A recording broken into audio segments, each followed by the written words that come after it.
welcome to my YouTube channel. This is Dr. Babika, your favorite doctor, actor, singer, and soon to be Bollywood actor. Yes, the dates for the movie shoot are finalized, and sooner in a couple of months हम जाएंगे shoot के लिए और मेरी जिंदगी की पहली Bollywood movie स्थापित होगी। स्थापित। बस हेटर्स का श्राप ना लगे मुझे, ताकि मैं श्रापित ना हो जाऊं। बस इसी बात का है कि नजर ना लगे हमें। तो ये एक गुड न्यूज आज मिली हमें।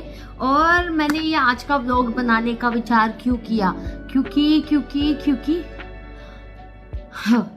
बहुत टाइम से मुझे कुछ लोगों ने रिक्वेस्ट किया कि बेबिका जी आपकी डेंटल जर्नी के बारे में बताइए। आप डेंटिस्ट कैसे बनी, क्या बनी, और आप दुबई में काम करने कैसे चली गई, और क्या हुआ, और ये वो आ।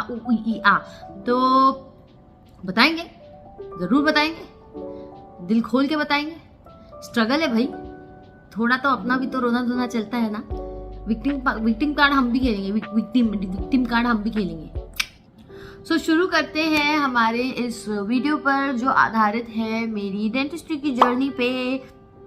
तो मैं क्या ही बताऊं, मैं स्ट्रगल किया है भाई, बहुत किया है जिंदगी में, बस कभी उसके बारे में बताया नहीं, कभी भी नहीं बताया, किसी भी प्लेटफॉर्म पे नहीं बताया, क्योंकि मुझे ऐसा लगा कि वो मेरा स्ट्रगल है। मैं उसका प्रचार कर करके लोगों के दिल में जगह बनाने से अच्छा है मैं अपना सेल्फ वर्थ प्रूफ करके अपनी जगह बनाऊं लोगों के दिल में।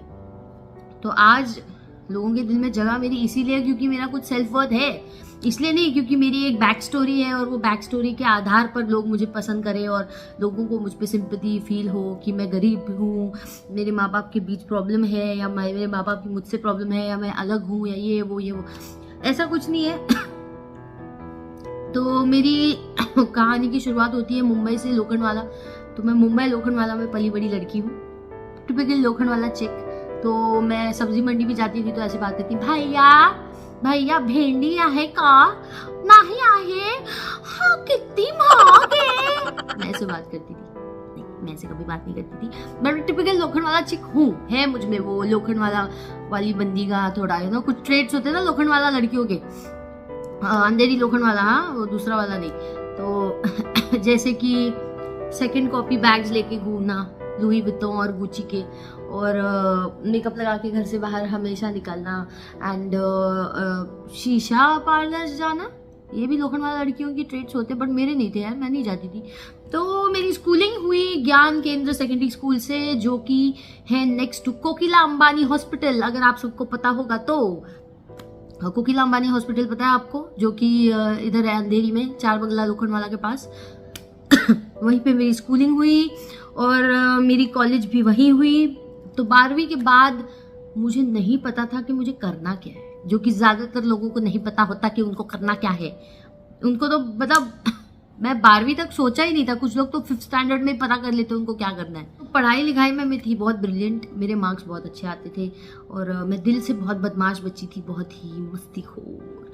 मेरा जो झुंड था ना, लड़कियों का एक झुंड था, मेरा एक गैंग था, वो सारी लड़कियां ना मतलब पढ़ाई वढ़ाई में इतना ध्यान नहीं देती थी, बैक बेंचर्स थी, पर मैं अकेली थी जो दिल से बैक बेंचर थी, लेकिन दिमाग से मैं फ्रंट बेंचर थी। तो मेरे मार्क्स मेरे पूरे सर्कल में सबसे अच्छे आते थे, पर मेरे दोस्त लोग बहुत अच्छे थे यार, वो मतलब ऐसे जेलस टाइप्स नहीं थी, कुछ थी, कुछ नहीं थी। तो उस हिसाब से ना, आप समझ लो मेरी बात, कुछ अच्छी दोस्त जो जेलस टाइप्स नहीं थी ना, उनका मैंने हाथ थामा, और आज भी वो मेरी दोस्त है। तो मेरे फ्रेंड सर्कल में सिर्फ मेरे स्कूल के फ्रेंड्स हैं, उसमें सिर्फ गिन चुन के मैंने 1-2 चुने। मैं सबके साथ एक जैसी बॉन्डिंग नहीं बना पाती, मैं बहुत एक्सेप्शनली अच्छी बॉन्डिंग बना पाती हूँ। तो वो हुए मेरे फ्रेंड्स। फिर जब मैंने अपना 10th पास किया, 11th पास किया, 12th पास किया, अब मैं देखूं मेरे सारे दोस्त सीटी लिखते जा रहे हैं, कोई MHCT महाराष्ट्र सीटी लिख रहा है, कोई केसेट लिख रहा है, कोई कॉमेड के लिख रहा है। तो तभी क्या होता था ना, कर्नाटका में सबसे ज्यादा डेंटल, मेडिकल और इंजीनियरिंग कॉलेजेस होते थे, तो सब लोग साउथ इंडिया जाते थे पढ़ने के लिए। और तभी जो एंट्रेंस एग्जाम होती थी ना, एंट्रेंस एग्जाम जो डॉक्टर बनने की एंट्रेंस एग्जाम होती थी ना, अभी वो ये हो गई है, नीट हो गई है, नेशनल एंट्रेंस एग्जाम हो गई है, लेकिन तभी ना स्टेट वाइज होती थी। तो मैंने एमसेट दिया, फिर मुझे एक शोलापुर के कॉलेज में एडमिशन मिला शोलापुर में, तो जो कि नाम था, बताऊँ मैं, दीनदयाल, पंडित दीनदयाल कॉलेज में मिला था। पर वो कॉलेज को शुरू होके 1-2 साल ही हुआ था, और मैं सोच रही थी कि यार अब मैं कैसे, मतलब ऐसी कॉलेज में कैसे पढ़ाई करूं जहाँ पे मतलब इतना फ्रेश है यार इंस्टीट्यूट। कल जाके आप समझ रहे हो, आपकी डिग्री की ना वैल्यू होनी चाहिए। आपका कॉलेज जितना पुराना एस्टैब्लिश्ड और इंस्टीट्यूट जितना रॉ होता है ना, जितना एस्टैब्लिश्ड होता है, उनकी थोड़ी सिल्वर जुबली गोल्डन जुबली हुई होती है ना, तो फिर रेपुटेशन अच्छी रहती है। तो मैंने जो एमसेट से मुझे जो सीट मिली थी ना, वो मैंने छोड़ी और मैंने डायरेक्ट बोला मुझे नहीं करना इस कॉलेज में। फिर मैं और जगहों पे गई, मैं और काउंसलिंग के लिए गई। जब मैं और काउंसलिंग के लिए गई तब भी पता चला कि मेरे लिए जो भी सीट्स बची है ना अभी, वो सिर्फ मुझे तब मिलेंगी जब मैं एससी या एनटी या ओबीसी या ये सारी कैटेगरीज में बिलोंग करूँगी। लेकिन मैं थी जनरल कैटेगरी में, तो मेरी कोई ऐसी कैटेगरी थी नहीं। तो उन्होंने मुझे कहा कि आपकी अगर कैटेगरी नहीं है तो आपको मिलेगा नहीं। तभी 200 मार्क्स का होता था एमसेट, और 200 में से मेरे को 130 मिले थे। तो 130 मिले थे क्योंकि 12वीं में ना क्या हो गया था, 10वीं में मेरे मार्क्स बहुत अच्छे आए थे, 12वीं में ना थोड़ा मेरी जिंदगी की पहली रिलेशनशिप शुरू हो गई थी इन द 12th स्टैंडर्ड। और 12th स्टैंडर्ड में जब मेरी जिंदगी की पहली वो रिलेशनशिप शुरू हुई, उसका मेरे पे ऐसे इम्पैक्ट पड़ रहा था, मेरी पढ़ाई पे असर पड़ रहा था। और वो बंदा भी ऐसा था ना, वो चाहता ही नहीं था मैं आगे पढ़ूँ, वो चाहता ही नहीं था मैं डॉक्टर बनूँ, वो चाहता ही नहीं था मैं जिंदगी में कुछ अच्छा करूँ। तो बड़ा मेरे को पिन डाउन करता था, पुल डाउन करता था। अगले दिन मेरा बोर्ड एग्जाम होता था, एक दिन पहले फोन करके झगड़ा करके लफड़ा कर देता था, मतलब टॉर्चर कर देता था। मैं रोती रहती थी यार रात को। यार मैं बड़ी सॉफ्ट बच्ची थी, पता है, एक पॉइंट पे आप लोग बिलीव नहीं करोगे, इतनी सॉफ्ट बच्ची थी। मेरे को मेरी जिंदगी का पहला वो रिलेशनशिप था, और वो भी लॉन्ग डिस्टेंस था। मैं मुंबई में थी, वो बंदा कर्नाटक में था। तो मैं इतनी रोती रहती थी, मेरे को बुरा लगता था, और वो झगड़ा करता रहता था और बहुत बुरा खोरा गंदा सुनाता था, इंसल्टिंगली और बहुत हैरेसिंगली, इमोशनली ट्रॉमेटाइज करता था। और मैं पढ़ाई पे ध्यान ही नहीं दे पाती थी। बट फिर भी इतने टॉर्चर के बावजूद मैंने अपने 12th स्टैंडर्ड में 79% लाए, और अपने 10th के बोर्ड्स में 89% लाए थे। तो फिर भी मैंने अच्छे मार्क्स लाए, और फिर भी मैं काबिल थी, और मैंने एमसेट भी दिया उतने इमोशनल ट्रॉमा के बावजूद। तो जब मैंने एमसेट भी दिया तब भी मेरे मार्क्स इतने अच्छे थे कि मुझे सीट मिले। लेकिन तब हुआ ये कि महाराष्ट्र में मुझे मेरे हिसाब की कोई सीट नहीं मिल रही थी, और जो मिल रही थी वो मुझे लेनी नहीं थी। मेरे डैडी हो गए मेरे पे भयंकर गुस्सा। और टिपिकल मराठी फैमिली है हमारी, बड़ा मतलब बच्चों को ना, हम लोग की फैमिली में ना बच्चों को मार धार के, डांट फटकार के और टॉर्चर कर करके ही बड़ा करते हैं। प्यार से हम बड़े नहीं हुए, हम बिल्कुल प्यार से बड़े नहीं हुए। तो फिर मुझको मिली सीट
उसी दिन मेरे को पता चला, जो पहले दिन मैं क्लास में आई थी, शाम को सब लड़कियां हॉस्टल में गैदर हुई और सिर्फ मेरे चर्चे करने लगी, झुंड बना के, कि ये लड़की आई है मुंबई से, इसकी तो हम बैंड बजाएंगे, इसको आने दो, हॉस्टल ही आएगी, कहाँ जाएगी। पर उन गधियों को पता नहीं था मैं वहाँ पे अपने रिलेटिव्स के घर में रह रही थी, मैं हॉस्टल में नहीं रह रही थी। तो इन गधियों को ये बात पता नहीं थी और मैं बच गई यार, मैं बच गई। वरना अगर मैं हॉस्टल में रहती मेरी लाइफ झंड हो जाती, क्योंकि हॉस्टल के किस्से बड़े खराब होते हैं। आई स्वेयर, मैंने हॉस्टल लाइफ नहीं देखी है ना। मैं बहुत खुश हूँ मैंने हॉस्टल लाइफ नहीं देखी भाई, फैमिली से दूर रहना क्या कम था जो हॉस्टल लाइफ भी देखेंगे अब।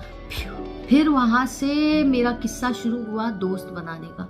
But luckily by God's grace मुझे वहाँ पे 2 लोकल लड़कियाँ मिली जो अपने परिवार के साथ वहाँ पे रहती थी। लोकली वो लोग कन्नड़ थी, एक मुस्लिम थी और एक कन्नड़ नहीं थी वो लोग, एक मुस्लिम थी और एक महाराष्ट्र थी, और वो लोकली रहते थे। और उनकी फैमिली के साथ मेरी इतनी अच्छी प्यारी बॉन्डिंग हुई, उनकी मम्मी के साथ, उनके सिस्टर्स और सिबलिंग्स के साथ बहुत अच्छी मेरी बॉन्डिंग हुई। हम हर शाम कॉलेज के बाद वहीं जाते थे, आपस में बैठते थे और मज़े करते थे। और जिस इंसान को मैं डेट कर रही थी वो भी वहीं रहता था, उसी शहर में। तो प्रैक्टिकली मैंने उस शहर में जाने के लिए हाँ इसलिए कही क्योंकि I was dating that guy. Dating history की हम यहाँ पे बातें ज़्यादा नहीं करेंगे क्योंकि ये व्लॉग मेरी डेंटल कॉलेज का है। तो फिर मैंने, और वो बंदा मुझे रोज़ मिलने आता था। बातें नहीं करेंगे बोल के मैं फिर से वही बात कर रही हूँ, नहीं करेंगे। सो मेरी कॉलेज की जर्नी वहाँ से शुरू हुई। फर्स्ट ईयर BDS में मैं फर्स्ट क्लास रिजल्ट से पास हुई और क्लास की सारी लड़कियां और लड़के धरे के धरे रह गए कि ये चटक मटक के सजने वाली लड़की, आंखों में फिरोजी ब्लू काजल लगाने वाली, शलवार कमीज फ्लॉन्ट करने वाली, एकदम ऐसे ब्लिंगी कपड़े पहनने वाली, ये तो बिम्बो होगी ना, मुंबई की बिम्बो, ये तो डम होगी, इसको तो क्या है, ये तो सालों साल फेल होगी, देखना। ऐसी बातें होती थी मेरे पीठ पीछे। लेकिन फर्स्ट ईयर में ही मैंने इनकी बैंड बजा दी क्योंकि मेरा फर्स्ट क्लास रिजल्ट आया and I passed with flying colors and second rank आई मेरी।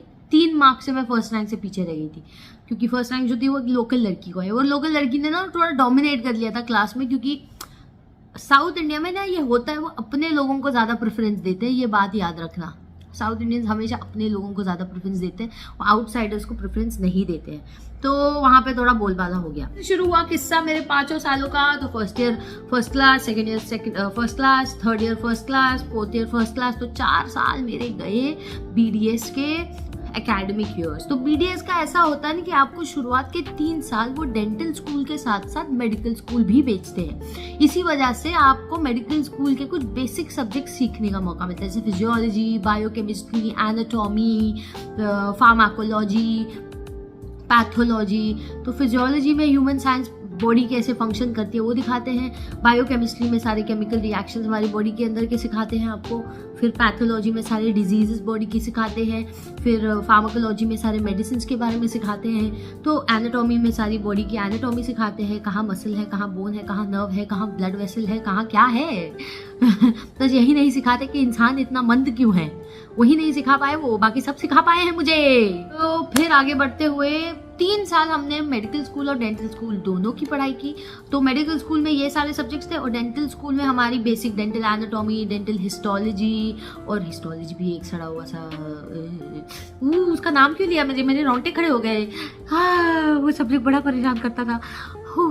माइक्रोस्कोप के अंदर झांक झांक के देख के सेल्स को आइडेंटिफाई करना पड़ता था, ऑर्गन्स को, बहुत मुश्किल था वो। मुझे सबसे एक्साइटिंग एनाटॉमी लगती थी। एनाटॉमी क्लास में मैं जाती थी, सारी लड़कियां बेहोश हो जाती थी वहां पर मुर्दे देखकर, क्योंकि एक्चुअली लावारिस लाशें या डेड बॉडीज जो डोनेट हो चुकी हैं वो वहां पर रखी जाती थी और उनको फ्रेशली सो कॉल्ड सोल्यूशन से निकाल कर डाला जाता था और हमारे सामने रखा जाता था कि आपको इनको स्लाइस करना है, बोटी बोटी करना है, और फिर एक एक उनके बॉडी का पार्ट आइडेंटिफाई करना है, एक एक नर्व, एक एक वेसल, एक एक मसल, एक एक चीज़ आइडेंटिफाई करके आपको सीखना है कि इंसान के शरीर के भीतर क्या है, क्या है। फिर ये सारे सब्जेक्ट करने के बाद फिर डेंटल सब्जेक्ट भी हम लोग को आए, और डेंटल सब्जेक्ट करने के बाद 3 साल तक हम आए चौथे साल में। चौथे साल में पूरा डेंटल डोमिनेशन था भाई। हमारे कम से कम 8 से 10 ऐसे डेंटल सब्जेक्ट्स थे जो एक ही फाइनल एग्जाम में पार करने थे भाई। और एक बार भी मेरी कोई केटी नहीं लगी, मैं एक बार भी फ्लंक नहीं हुई। मैंने अपने सारे 5 साल बड़ी ही बखूबी से निकाले हैं। And by God's grace touchwood touchwood touchwood बहुतों की नज़र लगी, बहुत चाहते थे कि मैं फेल हो जाऊँ जस्ट बिकॉज मैं फिरोजी ब्लू काजल लगाती थी, लड़कियाँ मुझसे नफरत करती थी, पर ऊपर वाले का हाथ था मुझ पे और हम पार निकल आए। हम पार निकल आए सारी मुश्किलों से और फिर फाइनली आया हमारा 5th ईयर जो कि होता है इंटर्नशिप। पूरा इंटर्नशिप मेरा बहुत चिलैक्स किया और इंटर्नशिप में ना मेरी सिस्टर की शादी भी आ गई थी, तो मैं कुछ महीनों के लिए घर भी चली गई थी। अपनी सिस्टर की शादी मैंने ख़त्म की और फिर मैंने इंटर्नशिप थोड़ी एक्सटेंड कर दी थी और फिर मैं आई मुंबई में आई और मैंने अपनी डेंटल जर्नी शुरू की। डेंटल जॉब ढूंढना सबसे पहला और डिफिकल्ट टास्क था। सबसे पहला टास्क था अपने लिए एक जॉब ढूंढना। तो मेरी पहली जॉब थी एक डेंटल फर्म जिनके बहुत सारे ब्रांचेस थे ऑल अक्रॉस मुंबई, तो उसमें से एक ब्रांच मिल गई थी मुझे और मेरी पहली सैलरी थी 25,000 का चेक आया था मुझे। कुछ महीने मैंने वो किया, उसके बाद मैंने स्विच कर लिया गवर्नमेंट हॉस्पिटल में, म्युनिसिपालिटी अस्पताल में। हो भाई क्या एक्सपीरियंस रहा है, क्या एक्सपीरियंस रहा है। मेरी पढ़ाई, मेरी प्रैक्टिस जो होती थी ना वो सिर्फ दांतों तक लिमिटेड नहीं होती थी। मैं एक्चुअली मैक्सिलोफेशियल सर्जरीज करती थी वहाँ पे, माइनर मेजर मिडलाइन फ्रैक्चर्स से लेकर मैंडिबुलर मैक्सिलरी और वाइटल सारे फ्रैक्चर्स को मैं वहाँ पे फिक्स करती थी, असिस्ट भी करती थी, कैंसर सर्जरीज असिस्ट करती थी। क्या एक्सपोजर मिला भाई, बिंदास एक्सपोजर। सबसे ज़्यादा मैंने वही काम सीखा है वो है जब मैंने गवर्नमेंट हॉस्पिटल में काम किया। तो गवर्नमेंट हॉस्पिटल में काम करते करते बीच में आ गया कोविड, तो मैंने फ्रंट लाइन काम किया और मैंने 2 साल तक फ्रंट लाइन का काम किया। 1.5 ईयर मैं घर से दूर रही।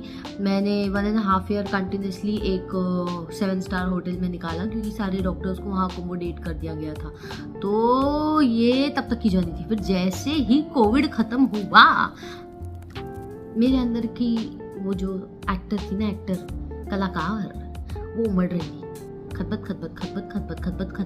उमड़ते कलाकार को मैंने कहा कि ठहर जा, थम जा, मैं तेरा साथ दूंगी, और मैंने ऑडिशंस देना शुरू कर दिया। तो बहुत सारे ना ये आराम नगर में ना, आदर्श नगर आराम नगर में ना बहुत सारे ऑडिशंस होते थे। ये सब फर्जी ऑडिशंस होते हैं, वो कोई भी लेजिट नहीं होता है। उसमें से मुश्किल से 100 में से एक आपको कोई ढंग का ऑडिशन मिल जाएगा जहाँ पे आपको काम मिले, बट उस एक में से 100 में से एक में ना 1000 लोग आए होते हैं ऑडिशन देने के लिए, और उनके क्राइटेरियाज पतली हो, गोरी हो, अप मार्केट हो, रिच लुक हो, ये सारे क्राइटेरियाज होते थे।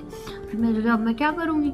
फिर मैंने जितने भी टीवी शोज़ के प्रोडक्शन होम्स थे ना, जैसे स्वास्तिक है, बालाजी टेलीफिल्म्स है, फिर इनको ना मैंने अप्रोच करना शुरू किया और उनके लिए ऑडिशंस देना शुरू किया। तो बालाजी टेलीफिल्म्स के लिए मैंने लिटरली 1.5 ईयर तक ऑडिशन दिया, तब जाके मुझे एक ढंग का रोल मिला जो कि था जी टीवी पे भाग्य लक्ष्मी। तो भाग्य लक्ष्मी में मैंने 2 साल काम किया। अगर कुछ लोग नहीं जानते हैं कि ये बेबी का है कौन, इसको कहीं देखा ही नहीं, ये आखिर है ही कौन, इसने किया ही क्या है, अबे तेरे को कौन जानता है। ओ भाई, जी टीवी पे मैंने 2 साल काम किया, वो भी अच्छा वाला। और जैसे ही मैं उस शो में आई थी ना, शो सुपर हिट हो गया था पहले ही महीने। हाँ, अब भी अवार्ड्स मिलते थे जब मैं थी तभी, अब भी पता नहीं उस शो का क्या हो रहा है, लेकिन TRP high, number 1 show of Zee TV, television जगत का नंबर टॉप 5 में आता था वो शो।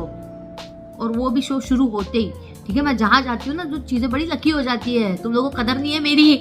फिर बिग बॉस का एक सीजन देख रहे थे मेरे घर के बच्चे, और उन्होंने कहा दीदी अब जाओ बिग बॉस में, अब जाओ बिग बॉस में, आप तो टीवी पे भी आते हो, अब जाओ बिग बॉस में। और उन नमकुलों की बातें सुनकर मैंने कहा अच्छा।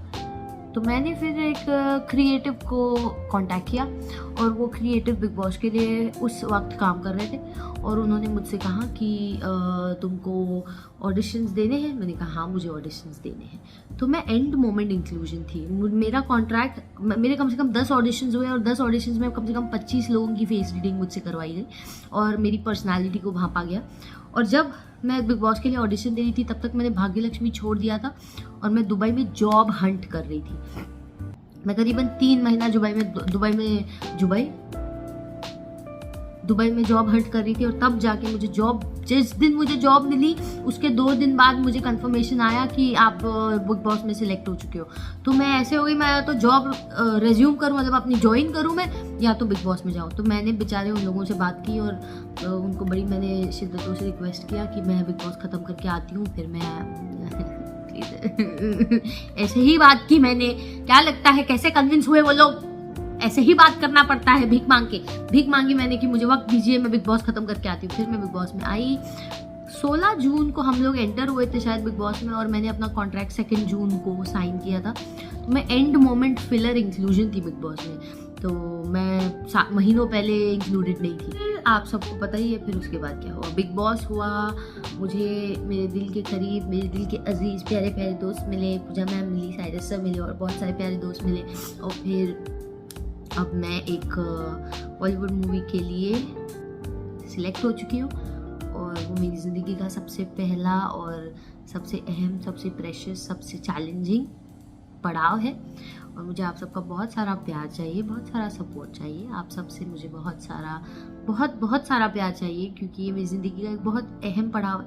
मैंने सोचा नहीं था यार कि मुझे पिक्चर मिलेगी या मैं बॉलीवुड में जा पाऊँगी, या मैं मतलब मुझे जितना मैंने सोचा था उससे ज़्यादा ही मिला है। तो आशा करती हूँ मैं जितना सोचूँ, जितना मांगूँ, उससे आप भी ज़्यादा दें मुझे, और आप सब मुझे प्यार करें और सपोर्ट करें। यही थी मेरी कहानी, इससे ज़्यादा मैं क्या ही बोलूँ। तो thank you everyone for watching, and now I have to go to work, I have to resume work, I came in the middle of my work. हबीबती, you don't understand. Thank you.